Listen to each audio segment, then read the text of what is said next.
बहुत समय पहले पहाड़ों और नदियों से घिरे एक घने और रहस्यमयी जंगल में हर प्रकार के जीव जंतु रहते थे। शेर, हाथी, बंदर, हिरण, खरगोश, तोते, उल्लू और बहुत सी चिड़िया।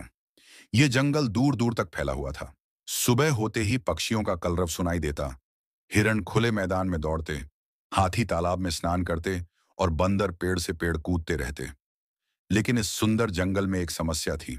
यहाँ के जानवर आपस में मेलजोल से नहीं रहते थे। शेर गर्व से कहता, मैं जंगल का राजा हूं, सबको मेरी आज्ञा माननी होगी। हाथी अपनी ताकत दिखाकर बोलता, मेरे जैसा शक्तिशाली कोई नहीं, सब मेरी सुनो। तोता हर बात में बीच में बोलता, शक्ति से बड़ी बुद्धि होती है, इसलिए सही वही है जो मैं कहूं। इस तरह हर जानवर खुद को सबसे बड़ा साबित करना चाहता था। परिणाम यह हुआ कि जंगल में झगड़े और तनाव बढ़ते गए। समय बीता, जानवर आपस में लड़ते रहे। कोई पानी लाने नहीं जाता, कोई फल फूल इकट्ठा नहीं करता। नदी का जल घटने लगा, पेड़ों की पत्तियां सूखने लगीं और जंगल की हरियाली धीरे धीरे खत्म होने लगी। भूखे प्यासे जानवर कमजोर होने लगे। एक दिन एक छोटा सा खरगोश पेड़ के नीचे बैठा सबको देख रहा था। उसने सोचा, अगर हम इसी तरह लड़ते रहे तो हमारा सुंदर जंगल बर्बाद हो जाएगा। हमें कुछ करना होगा। उसने साहस जुटाया और सब जानवरों की सभा बुलाई।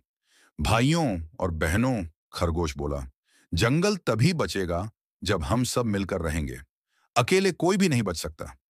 पहले तो शेर और हाथी हंसने लगे, इतना छोटा खरगोश हमें क्या सिखाएगा। लेकिन तभी सबने देखा कि सूखी नदी में मछलियां तड़प रही थीं और कई पेड़ पूरी तरह सूख चुके थे। जानवर गंभीर हो गए। उन्हें खरगोश की बात सही लगी। उसी समय जंगल में एक बूढ़ा साधु आया। उसके हाथ में लकड़ी की छड़ी थी और चेहरा दयालु था। उसने जानवरों से कहा, यह जंगल साधारण नहीं है, यह जादुई है। लेकिन इसकी जादुई शक्ति तभी जागेगी जब तुम सब एक दूसरे से प्रेम करोगे और मिलजुल कर रहोगे। अगर तुम झगड़ोगे तो यह जंगल हमेशा के लिए उजड़ जाएगा। जानवरों ने साधु की बात ध्यान से सुनी। उन्होंने तय किया कि अब वे मिलकर ही हर काम करेंगे।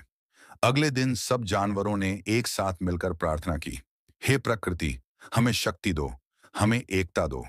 जैसे ही उनकी आवाज गूंजी, अचानक आसमान में बादल छा गए। तेज गर्जन के साथ बारिश होने लगी। सूखी नदी में पानी भर गया। पेड़ों की डालियों पर नई कोपलें फूट पड़ी। घास हरी हो गई। जंगल में जीवन लौट आया।